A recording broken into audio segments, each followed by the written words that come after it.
in the highest. Ògo ni fún orúkọ Jésù Kristi Olúwa wa lókè ọ̀run. Glory be to the name of Jesus in the highest. A dúpẹ́ lọ́wọ́ Ọlọ́run We give thanks to God tó fún wa ní ojú ọjọ́, for giving us the great opportunity, tó sì tún fún wa ní àǹfààní for giving all this time and hour láti wà níbí lónìí, to be here today, láti polongo ọ̀rọ̀ Kristi. to speak to you the word of Mo God. dẹ̀ gbàgbọ́ pé gbogbo ọkàn tí a ti pèsè sílẹ̀ láti gbọ́ ọ̀rọ̀ yìí, And I believe all the man that have been prepared for this word. ìmọ́lẹ̀ Ọlọ́run yóò tàn sínú ayé wa. Amen. Ẹ jẹ́ ká gbàdúrà Jehovah Jésù Kristi Michael mímọ́. Ọlọ́run bàbá mi SBG Ọ̀ṣọ́fà sọ̀kalẹ̀ sáàrin wa. Ọ̀rọ̀ yìí tún lọ sórí afẹ́fẹ́ máa bá wa lọ. Àmín Jésù. Gbogbo ohun tá ó ṣe lónìí Olúwa yà á sí mọ́. Àmín Jésù. Ọkàn tẹ́tí pèsè sílẹ̀ fún ìjọba ọ̀run Olúwa yà wọ́n sí mímọ́. Àmín. Gbogbo ẹni tó gbóhùn mi àtàwọn tó ń wò mí jẹ́ kán fayọ̀ gbà á. Àmín Jésù. Ní ìkẹyìn ìjọba májòjé ìwọ̀ wa. Àmín. Ìgbà tá a wà nínú rẹ̀ yìí tí a fẹ́ wọnú rẹ̀ kó jẹ́ ìgbà ayọ̀ fún wa. Àmín Jésù. Jésù Olúwa wa. Àmín, àmín, àmín lórúkọ Jésù. A wà lórí àwọn ètò ẹ̀kọ́ kan We are on some message for some tí days. a ti ń bábọ̀ láti bí ọ̀sẹ̀ mélòó kan. We've been talking about it for the past some weeks. Ó ní í ṣe pẹ̀lú ìgbà. It talks about season. A ti sọ̀rọ̀ nípa ìgbà ìkọ̀sílẹ̀. We talk about forgotten season. A sọ̀rọ̀ nípa ìgbà ìkórìíra. We talk about hatred season. A sọ nípa ìgbà ìrẹ́rìn. We talk about laughing season. A ti sọ ní ìpa oríṣiríṣi bíi mẹ́fà sẹ́yìn. We talk about different season, about 6 different seasons. Lónìí, Today, a fẹ́ parí gbogbo ẹ̀kọ́ lórí ìgbà yẹn. we are going to conclude everything about season. A pe àkọlé ọ̀rọ̀ Olúwa tòní ní ìgbà láti kórè. Today's topic is talking about harvest period. Àwọn ìgbà kan wà tí ènìyàn ní láti fúrúgbìn. There are some times that we need to plant. Tá bá fúrúgbìn tán, a tún nílò ìgbà mìíràn láti kórè. After planting, we need a time for harvesting. Àwọn ìgbà ìfúrúgbìn wa ó wá bọ́ sí ìpele méjì. Our time of planting, it's divided into 2 parts. Ìgbà mìíràn àwa fúrúgbìn sí ìgbà rere. There are sometimes we plant into right way.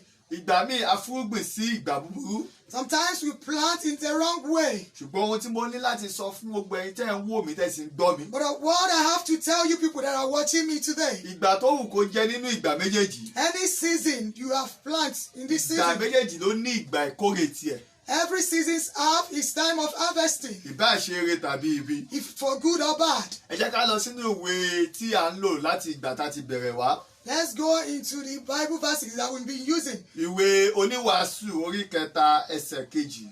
Kí ni ìwé mímọ́ wí? Olúkúlùkù ni àkókò wà fún àti ìgbà fún iṣẹ́ gbogbo lábẹ́ ọ̀run. Ìgbà bíbí ni àti ìgbà kíkú, ìgbà gbígbìn àti ìgbà kíká ohun tí a gbìn. Ẹ ṣe ìgbà gbígbìn.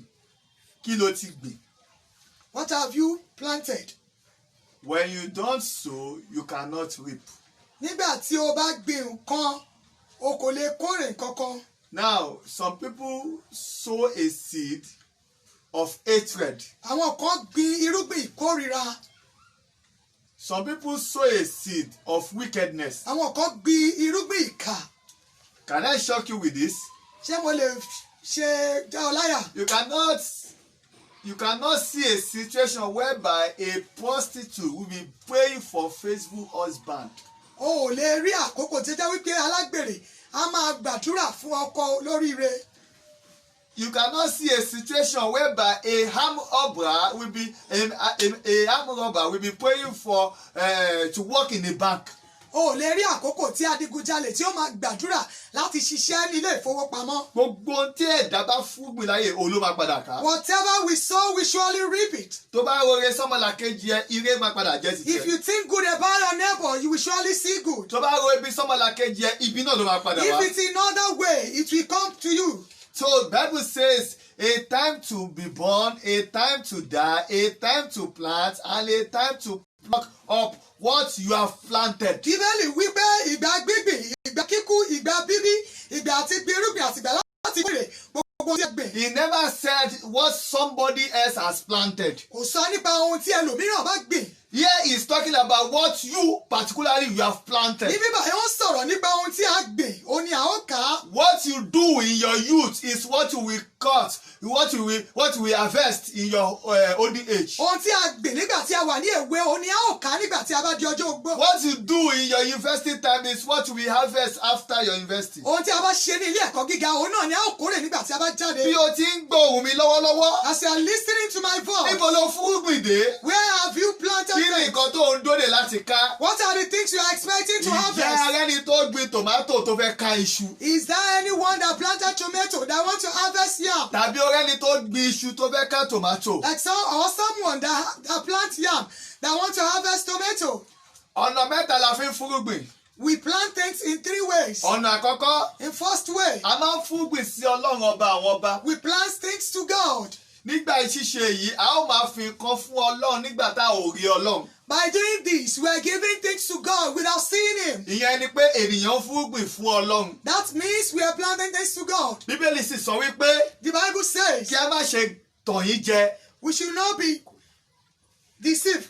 A ò lè gan Ọlọ́run. We cannot deceive God. Ohun tó lúkúlùkù bá fúrúgbìn, òun ló máa Whatever we ká. sow, we surely reap. Náà tí bíbélì bá sọ pé a ò lè gan Ọlọ́run. If the Bible says we cannot deceive Èyí God, túmọ̀ sí pé ìgbà kan wà ní ayé wa ta fúrúgbìn fún Ọlọ́run. that means that sometimes we planted things for God. So when you sow a seed to God, you are expecting the harvest from God. Gbogbo ohun tí a bá gbìn fún Ọlọ́run, a ó máa retí àkókò àti kórè. So the first level of our sowing is when we sow to God directly. Ìpele àkọ́kọ́ ni pé nígbà tí a bá fúrúgbìn sí Ọlọ́run, How can we sow to God? báwo la ṣe lè fúrúgbìn fún Ọlọ́run? By giving the motherless baby, you are sowing to God. Nígbà máa fi fún àwọn ọmọ aláìní bàbá. By giving the widow and the widowers, you are giving to God. Láti máa ṣe oore fún àwọn opó àti By aláìní giving bàbá. to those who are less privileged, you are giving to God. Láti máa ṣe oore fún àwọn tí ó kù díẹ̀ káàtó fún àṣẹ fún By Ọlọ́run. propagating the gospel of God, you are giving to God. Láti máa nawọ́ sí ìyìn rere Ọlọ́run, à ń fúrúgbìn fún Ọlọ́run. By using what you have to sow a seed to the ministry of God, you are giving to God. Láti máa fi ohun ìní wa bọ̀wọ̀ fún Ọlọ́run, à ń pèrè fún Ọlọ́run. By going out there looking for the hopeless and helpless children, you are giving to God. Láti máa jáde lọ láti máa ran àwọn tí kò ní lọ́wọ́,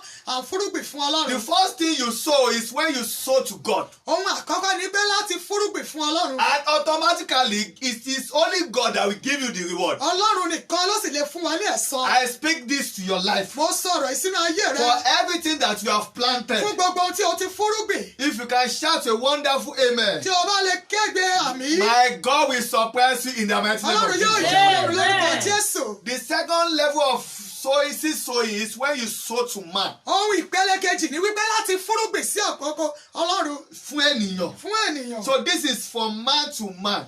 Èyí ló jẹ́ fún ènìyàn sí ènìyàn. Tó bá rí ènìyàn ẹgbẹ́ ẹ If you see woman being like you, tí o tẹ̀ torí Ọlọ́run ṣe, that you didn't do things because of God for ó him. wá fi ṣe ní ọ̀rẹ́ sí ọ̀rẹ́. You do it friend to friend. Àwọn dádì wa máa ń pọ̀wé kan, wọ́n ní ojú tọ̀ ọ̀rẹ́ rẹ ojú òtì ẹ̀ ìwọ lójú tì. My father used to say something. My friend is ashamed and you are not ashamed. You are the one that is not ashamed of yourself. Listen, a friend in need is a friend indeed.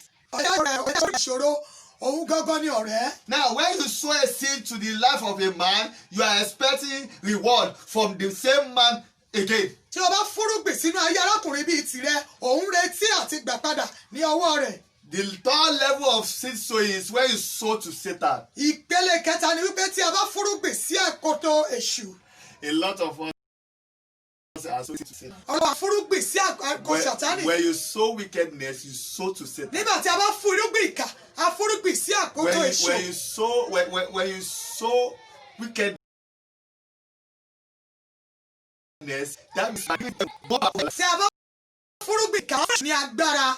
how can you sow to the kingdom of darkness? Báwo la ṣe lè fúrúgbìn sí ìjọba òkùnkùn? Owó tó ní tẹ́ kó fi ṣe àwọn èèyàn lọ́wọ́, òun bá wọn sùn kó tó ṣàánú The wọn. money you have to give to people, you are messing up with them before giving them the money. Ó lọ sí lọ tí ó declare surplus, family ẹ̀dẹ̀ wà bèbí ń pa wọ́n, ó fúngbìn sọ́dọ̀ Sátánì. You go to beer parlor, you declare surplus, and your family are suffering. o lọ sílé Ọlọ́run wọ́n nílò 1 million o announce ara pé màá fún yín ní 10 million àwọn ọmọ ṣọ́ọ̀ṣì wọ́n wá wọnú mọ́tò ẹ̀ o kì wọ́n mọ́lẹ̀ gbọ́n lọ sóòtẹ́ o ní òṣèré fọlọ́ you are sowing to Satan. You went to the church and make a vow of giving them 10 million. Later on, you are sleeping with the ladies in the church. You are just sowing things to the devil. How can you sow to Satan when you know the right thing to do and you refuse to do it? Don't know this thing. You are sowing to Satan. Báwo ló ṣe lè fúrúgbìn sí akoto èṣù nítorí pé ọmọ tí ó yẹ kó o ṣe o ò ṣe é. You organize a crusade just because you needed money. You are sowing to Satan. Ó ṣe ìṣọjí nítorí pé o nílò owó ò fúrúgbìn sí akoto èṣù. You gather people together to manipulate them to extract money from them. You are sowing to Satan. Ó pe àwọn ènìyàn jọ láti ṣe alọ́nilọ́wọ́gbà.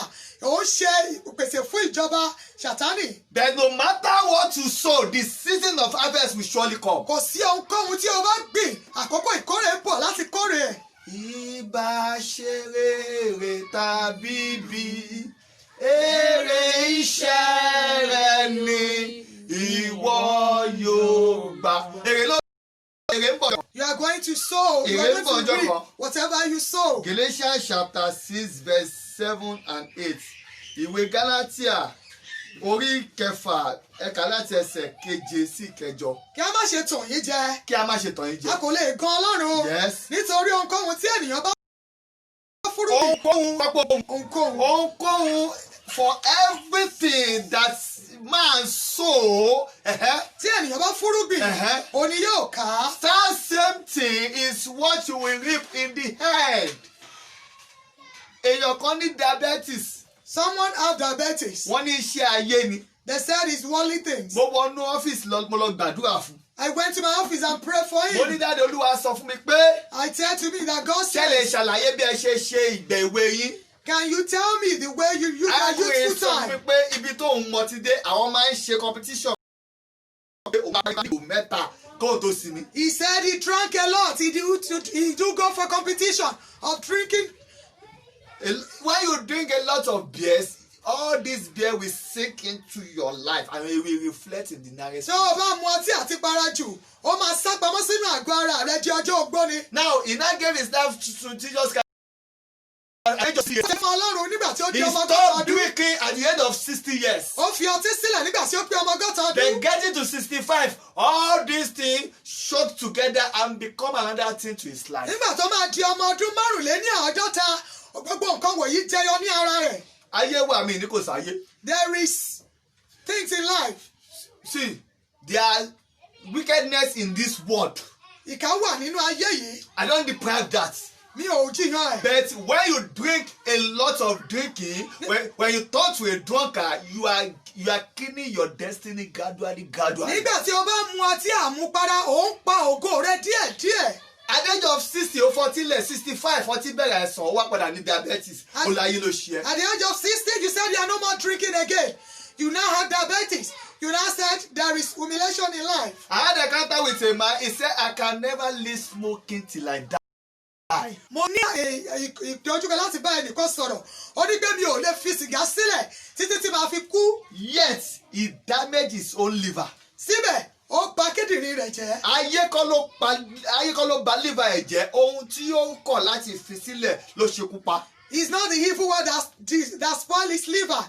It's what he likes that spoil his liver. I'm saying this because the Bible says for everything. Ẹ tún bẹ̀rẹ̀ kà, ohun tí olúkúlùkù. Kí a má ṣe tàn yín jẹ. God bless you. A kò lè gan Ọlọ́run. A lè gan Ọlọ́run. Nítorí ohunkóhun tí ènìyàn bá Ohunkóhun tí fúrúgbìn, ènìyàn bá òní fúrúgbìn. yóò sì ká. Mọ́mì, ìgbà irúgbìn ní ìgbà tó ń ṣe nǹkan tí wọ́n fúnra rẹ̀ ò mọ ibi tó máa já sí. The time of sowing is the time you don't know what will come out of it. Now, God bless you. You don't know the outcome of what you are doing. O ò mọ ìrètí tí ò ń gbìn. That is your what is it called?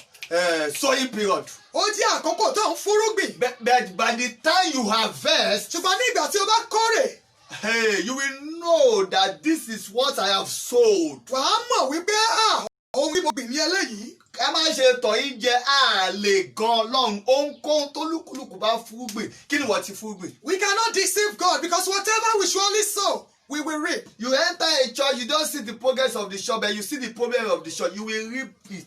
Ó wọnú ilé ìjọsìn, ó rí ìlọsíwájú ìjọ yìí, ìfàsẹ́yìn ló ń rí, gbogbo nǹkan tí o bá gbìn, ó ló máa ká. You enter into a family, you met a man and a woman with beautiful love. You enter it and you scatter them. You will reap it. Ó wọnú ìdílé kan lọ, ó rí ayọ̀ níbẹ̀, ó torí ayọ̀ ó sọ́ di ìbànújẹ́, gbogbo tí o bá gbìn, ó ló máa ká. I was talking to a beautiful girl. Mo ní ìwọ tó jẹ́ sísí tó dẹ̀ wọnú ilé ọkọ lọ́kọ tó tú ìgbéyàwó wọn ká just because you want to extract money. You will never have husband. I was talking to someone that went on with a man and distract their family, shattered the home. I told her, whatever you sow, you will surely reap. Kò sí bó ṣe lè escape ẹ̀. There is no way she can escape it. Harvest is coming.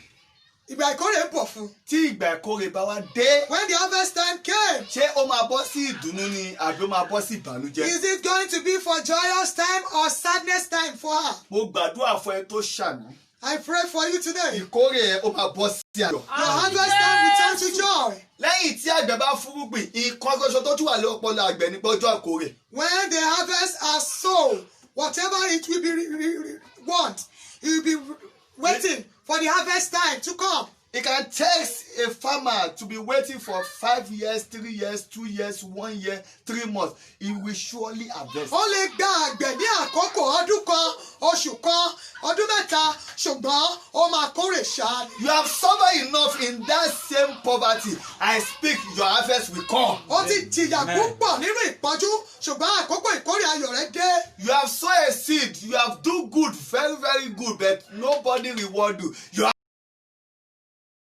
harvest is coming. Ẹ kàwé ẹ̀ síwájú mà. Nítorí ẹni tí ó bá fúrúgbìn sí ipa ti ara, nípa ti ara ni yóò ká God bless you. ìdìbàjẹ́. Ṣùgbọ́n ẹni tí ó bá fúrúgbìn sí ipa ti ẹ̀mí, nípa ti ẹ̀mí ni yóò ká ìyà nípẹ̀kun. God bless you. Ẹ má sì ṣe jẹ́ kí agara kó dá wa ní Ibi tí a ń rere lọ ṣe. nìyẹn, ẹ̀yin tó ń ṣe rere lọ́wọ́, continue doing what you are doing. Those of you that are doing good, continue doing it. Don't just sow something tangible. Má ṣe fúrúgbìn ní ìmẹ́lẹ́ fún ohun tí ó dára kí o lè kórè ohun tí ó dára. Mo rántí àwọn ọdún kan nínú ayé mi tí máa wà níbi kan tó máa ní fóònù èèyàn kan bàjẹ́ máa yọ sí máa fún fóònù. I remember some years back when they said someone's phone got fault. That was 3, I have to 4 remove the years. SIM and give the phone out to the person. Now, most of our members, they continue challenging me. Daddy, you didn't say my number. Money, I'm sorry. I always give people phone. I don't know why I'm giving them phone. Ní ìgbà yìí àwọn ènìyàn wá ń sọ̀rọ̀ wípé kí ló dé tí mo bá pè yẹn kì í gbé. Mo wá sọ pé ẹ má bínú nítorí pé mo ní láti fún àwọn ènìyàn ní ẹ̀rọ ìbánisọ̀rọ̀ mi.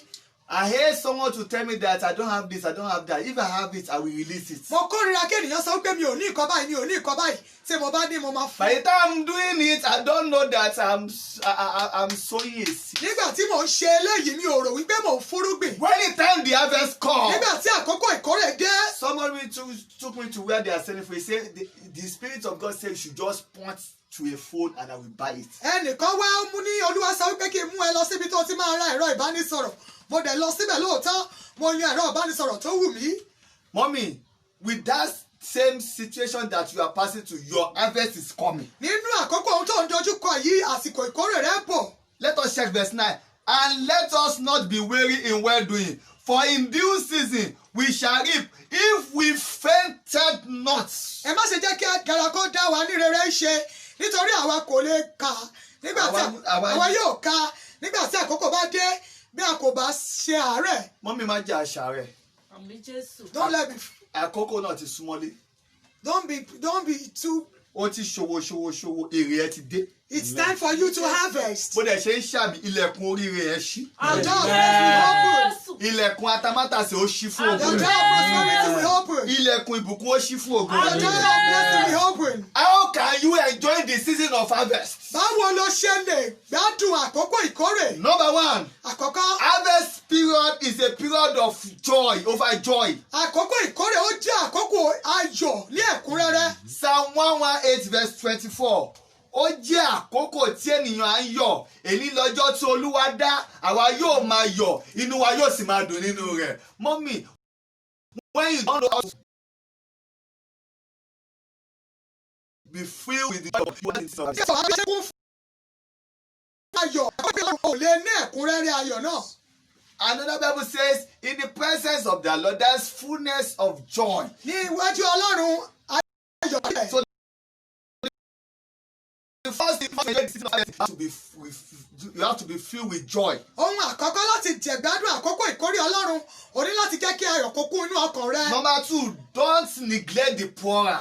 Ìkejì ni wípé má yà fún Má àwọn ṣàtà ní àwọn aláìní. No. Proverbs Psalm 41 verse 3. It said, blessed are those that consider the poorer. Alábùkún ni fún àwọn tí ó wọ àwọn tí kò ní. I am Celestial Church.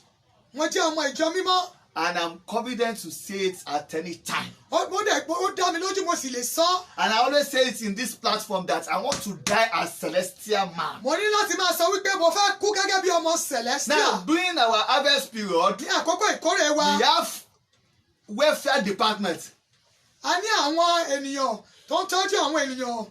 So to the extent that they will pack food, they will pack something good, they will go and give it to the motherless or homeless children. Yep. So this is the season of harvesting. Wọ́n á kó oúnjẹ lọ fún àwọn aláìní. Àkókò ìkórè la wà yìí. By doing this, you are letting God you don't know. Nípa ṣíṣe eléyìí, àbá Ọlọ́run Proverbs ṣe. chapter 19 verse 17 sọ pé ẹnikẹ́ni tó bá fún gbìn fún tálákà ó yá Ọlọ́run. So when you lend God money, tell me how he is not going to bless you. Nígbà tí o bá yá Ọlọ́run lówó, wá sọ fún mi bí o ṣe ní bùkún ẹ. So the first thing you have to do, you have to maintain the season with joy.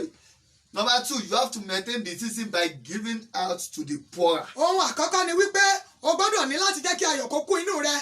O ní láti kọ́ láti máa fún àwọn aláìní. Number 3, use your possession to celebrate God. Ohun ìkẹta, ohun ìní rẹ fi bọ̀wọ̀ fún Ọlọ́run. Má lọ gbowó lọ́wọ́ èèyàn kan kó ìṣàfihàn, má fowó àbúṣàbù lálejò. Don't do that. Don't go and lend money from another person to Use visit your us. sweat to celebrate God. Lo ogún ojú rẹ láti bá Ọlọ́run The season pàdé. of harvest is the season that you will use what you have to appreciate God in the life of those people that do not have. Àkókò ìkórè jẹ́ àkókò ìgbà tí a ó mú ohun ìní wa láti fún àwọn tí kò ní. Deuteronomy chapter 8 verse 18. Deuteronomy chapter 8 verse 18. Lastly, don't be proud. Don't be proud. Anything that you have, it's not you that have it. It's Ṣùgbọ́n God. kí o rántí Olúwa Ọlọ́run rẹ. Nítorí Láti ní ọ̀rọ̀. kí o lè fi májèmú rẹ̀ tí ó bá fọwọ́ rẹ̀. God bless you. He bless you so that you don't feel proud that this is my handwork. Tí Olúwa bá bùkún ẹ, ó bùkún ẹ nítorí pé kò fẹ́ kó o ṣe ìgbéraga wípé iṣẹ́ ọwọ́ mi ni eléyìí. Ó lè jẹ́ pé ọ̀pọ̀lọpọ̀ á máa wò pé Ọlọ́run tó kí àwọn máa dúrà gbà ní. It's not your prayer that give you blessing. Kì í ṣe àdúrà rẹ ló fún ẹ ní ìbùkún. Kì í ṣe akitiyan rẹ. It's not how you strive that give you blessing. Kì í ṣe akitiyan rẹ ló fún ọ ní ìbùkún. Ibi tí ìkórè lágbára dé, bàbá ẹ lè ṣiṣẹ́ kí ìwọ ọmọdé jèrè. Where the struggle of harvest is, your father can do things and you the children reap.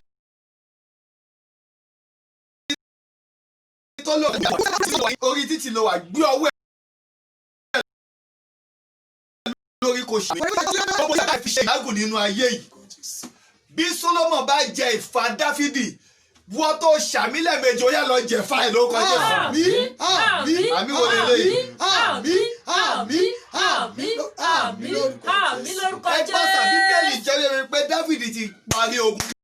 The Bible make it known to me that David has ended the war before Solomon came. Listen, the period of David is the period of sowing seeds. Àkókò Dáfídì ó jẹ́ àkókò tí ó fúrúgbìn. And then he created that chance for his son to come and take over. Ó ṣe ohun wọ̀nyí nítorí pé kí ọmọ rẹ̀ kó lè jẹ ọrọ̀ rẹ̀. Now, when Solomon take over, he rule over. Nígbà tí Solomon dé, ó jọba lórí ẹ̀. For those that molested your parents, you as you are listening to my voice, you will rule over them in the mighty name of Jesus. Amen. Now, ìkórè jẹ́ ìtalọ́rẹ láti ọ̀dọ̀ Ọlọ́run fún ayé èèyàn. Harvest is a gift from God to the woman. Tí bá sọ̀rọ̀ nípa àìkórè, mi ì sọ nípa pé bí ṣọ́ọ̀ṣì kan wọ́n dájọ́ wọ́n fẹ́ ṣe àjọ̀dún wọ́n pa màálù. I'm not talking of that. I'm talking about what you will reap after sweating. tí n bá sọ̀rọ̀ nípa ìkórè mo ń sọ nípa ìṣe mi sọ nípa ìjọ tó dá àkókò tàbí ìgbà fún ìkórè ṣùgbọ́n mo ń sọ nípa oore ọ̀fẹ́ Ọlọ́run. Èmi mo ṣàlàyé fún ẹ pé ìgbà kan wà ní ayé èèyàn tó jẹ́ ìgbà ìkọ̀sílẹ̀. I was telling you there are times for forgetting. Now, in a certain period, you have been rejected. In a certain period, you have been hated. In a certain period, you have been disappointed in this world. Ní àkókò kan àti di ẹni ìgbàgbé àti di ẹni ìkọ̀sílẹ̀ nínú ayé yìí. Now, àwọn tó kórìíra yẹn wọ́n ń dúró de ọjọ́ ìkórè ẹni. Those that hate you, they are waiting for your harvest day to come. Ṣàmì o, ìkórè ẹ̀dẹ̀ ti dé lónìí. Àmín Jésù. Àwọn tó ṣí mú sí ẹ pé kí ló máa jẹ́ ìgbà tí ilẹ̀kùn yìí bá ṣí wọ́n máa tọrọ jẹ lọ́wọ́ ẹ̀ka. Àmín Jésù. In the mighty name of Jesus. Amen. Ìkórè ti kọjá pé ká kọ̀ kó màálù ká máa jẹ màálù. Ìkórè tí ṣọ́ọ̀ṣì kan ṣe à ń bèrè pé èèyàn mélòó ni Ọlọ́run lò yín fún láti tú sílẹ̀ núdè. Harvest is more than killing cow 12, 10. It's what we ask ourselves.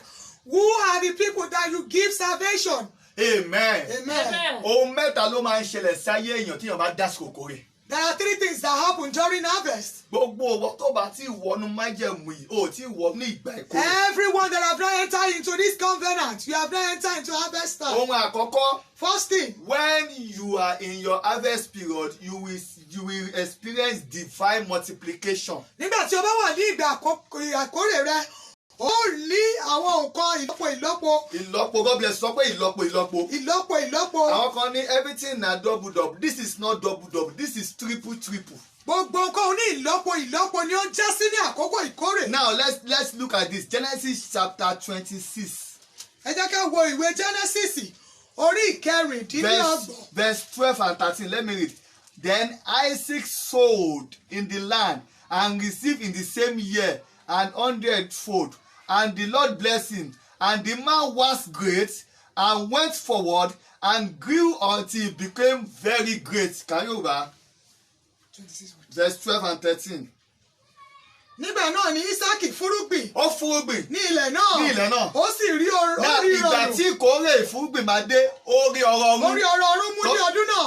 Olúwa sì bù sí fún. Ẹ wá gbọ́ o. Ọkùnrin náà sì di púpọ̀. 1. Ó sì lọ sí iwájú. 2. Ó sì pọ̀ sí títí ó fi di ènìyàn ńlá gidigidi. Mọ́mì, Olúwa yóò sọ ọ́ di púpọ̀. So the first thing you experience during the season of harvest is divine multiplication. Ohun àkọ́kọ́ tí o máa rí ní àkókò ìkórè ní èrò ní ìlọ́po. Nígbà tí ìlọ́po ìbá dé, ayé á sọ pé ó ṣẹ́ṣó, ìwọ mọ̀ pé ìkórè ẹ̀ ló dé. When this time of multiple came, people will say maybe there is something under it.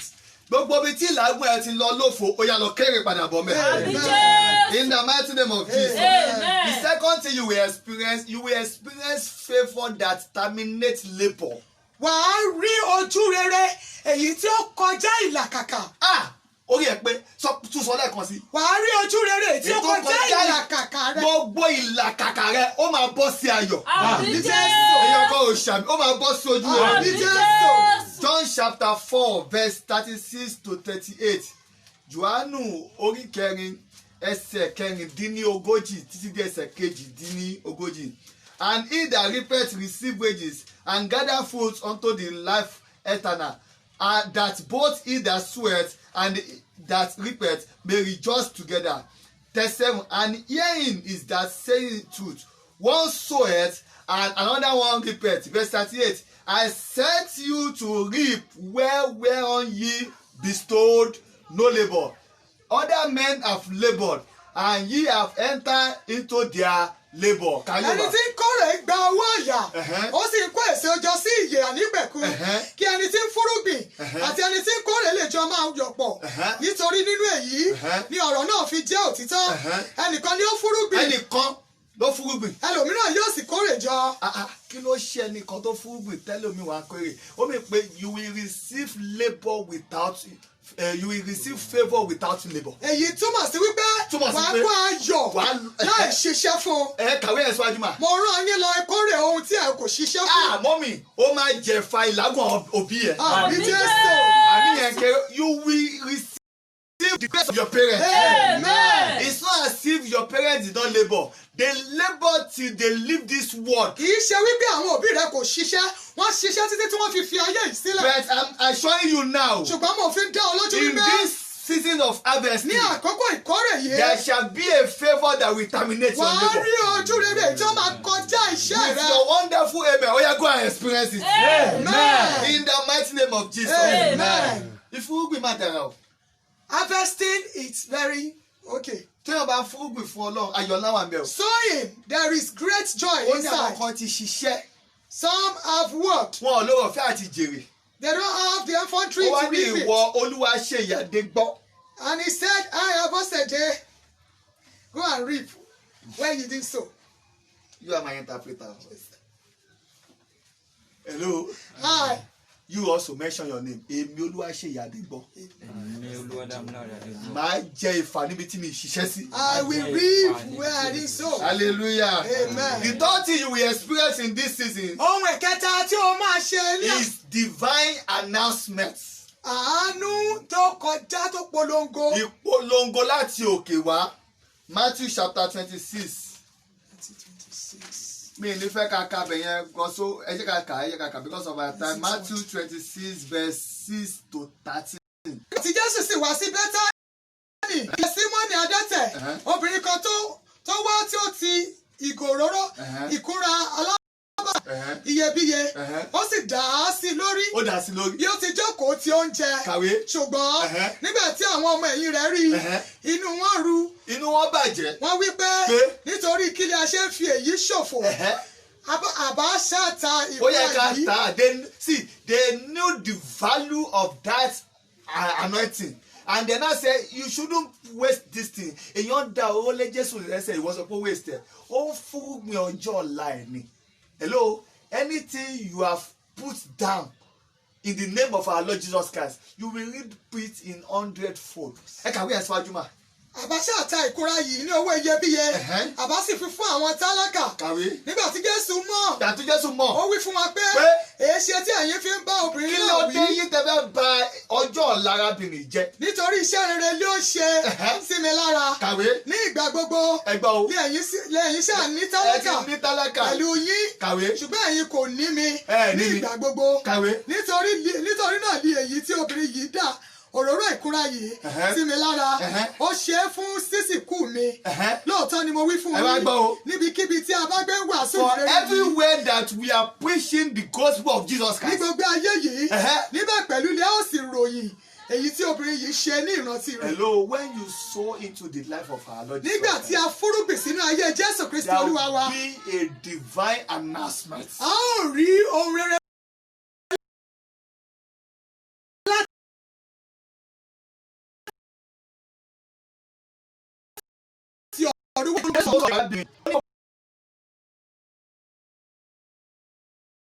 Some people say you only know the richer men in your church. You Jésù don't ló know sọ pé the. ibi tó bá ti ń wàásù náà, a máa dárúkọ arábìnrin, kò ní a máa dárúkọ ẹlòmíì, ó náà máa dárúkọ eléyìí tó dà ó lé. We will continue to mention her name. The Bible says wherever we are preaching, we will continue to be mentioning this name. That means there will be a divine announcement about her. Èyí túmọ̀ sí wípé a ó ṣe ìpolongo láti ọ̀run wá fún obìnrin yìí. Brother, I'm challenging you today. Ẹ̀yin arákùnrin mò ń rọ̀ yín. Sow a good seed. Ẹ so èso rere. Nǹkan tó bá dá ní kó tẹra mọ́ láti máa ṣe. Ẹ fúrúgbìn ohun rere, ẹ ṣe ohun tí ó dára. Mind you, make sure you do it right. Don't just do it. Do it right. Ẹ ṣe ní ọ̀nà tí ó tọ́. Tó bá jẹ́ pé ìdá mẹ́wàá ló fẹ́ san, make sure pé ìdá mẹ́wàá ẹ̀ ó ní ẹ lára ṣùgbọ́n jẹ́ san kó make sure pé. If it's your tithe you want to pay, I know it's difficult. Make sure you pay it. Tó bá fẹ́ fún ọ̀rẹ́ ẹ lówó, má condemn ẹ̀ kó tó fún un. Má sọ pé olóṣè ara yín ọwọ́ alẹ́ kó ti ń tọrọ owó. Ọlọ́run kọ́ ló fún èṣù ló fún o. Just give it secretly. If you want to give your friend money, there is no need to mock him or talk to him before giving him. I pray this season of harvest will be permanent in your life. Amen. You will enjoy it. Amen. You have sown a good seed. You will surely reap it in the mighty name of Amen. God. Your life your ministry, your family, your business, your marital, your finances. I pray you will never regret this in the mighty name of Jesus. Amen. Shall be well with you. And God bless you. Amen. Jehovah, Mímọ́. Jésù Kristi, Mímọ́. Michael mímọ́, Mímọ́. a dúpẹ́ fún ìgbà ọ̀tun tó fi fún wa. Ìgbà ìkórè jẹ́ ìgbà ayọ̀, ó jẹ́ ìgbà ìdùnnú, ó jẹ́ ìgbà ìsọdipúpọ̀, a dẹ̀ fẹ́ràn ẹ̀ púpọ̀. Jẹ́ kí ìgbà yìí jẹ́ kó bá wa lára mu. Àmín Jésù. Orílẹ̀-èdè wa Nàìjíríà dọ̀wọ́ yìí jẹ́ kí ìgbà yìí kó tù wá lára. Àmín Jésù. Nigeria after 60 years, a woman of 60 years should not be praying for husband. A woman of 60 years should not be praying that I want to do menstruation. A woman of 60 years should not be praying. It should be a kind of woman àti bímọ tán a kò máa retí àti jẹun ọmọ. Nigeria gbogbo rẹ̀ Àmín Jésù. oṣù yìí jẹ́ oṣù òmìnira àníri ìnira. Àmín Jésù. Gbogbo Kírísítẹ́nì jákèjádò àgbáyé àníri ìnira. Àmín Jésù. Gbogbo ọmọ olólùfẹ́ mi Celestial Church of Christ àníri ìnira. Àmín Jésù. Ìyanu á máa tẹ̀lé wa lọ. Àmín. Ìkórè tó ṣe kókó ni ìkórè Jésù. Mo mọ̀ pé nígbà Jésù bá dé, ibì kan wà sí rere, ibì kan wà sí ibi. Àníyà níbi ibi lórúkọ Àmín Jésù. Jésù. Ìgbà yà tù wá lára. Àmín. Jésù Olúwa wa. Àmín, àmín, àmín lórúkọ For Jésù. those that have this opportunity to watch me, Fún àwọn ènìyàn tó ní àkókò láti wò wá, there is another harvest that is coming. ìkórè míì tó ń bọ̀, This is the harvest of our soul.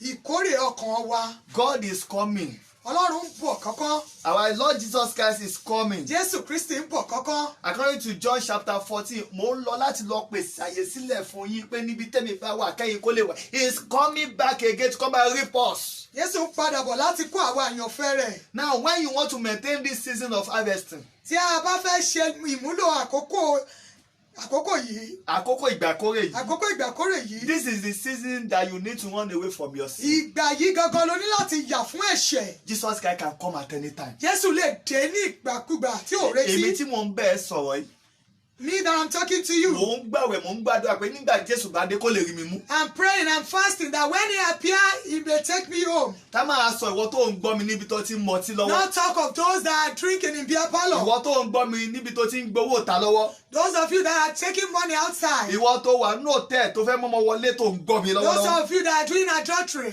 Ìbátẹ́ akárí nírì pé Jésù ti fẹ́ dé. It's good you think that Christ Ẹ is jẹ́ ká coming rí pé soon. ilẹ̀ tó máa mọ́ èyí ni Jésù máa wá kéré wa lọ. Tomorrow may be too late for you. Ṣé ibo ló fẹ́ bọ́ sí? Where are you going to be? Ní agbára Kristi ìjọba òun ò ní ìdíwọ́. In the name of Jesus, the Lord will count us worthy in his Á dára kingdom. fún wa. We shall be well with us. Ìrere Jésù tá a mú tọ̀yìn wá, a mú wá láti iléeṣẹ́ Àjàgà Mímọ́ Crusader International. We bring this word from Jagabibo Crusader.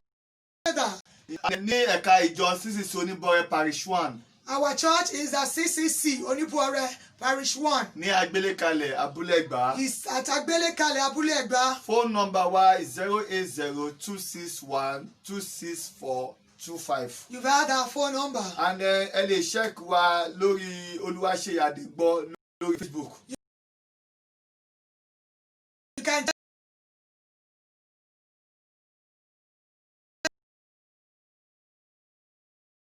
check us on Oluwaseyi Adegbo. Check us on YouTube. Oluwaseyi Adegbo.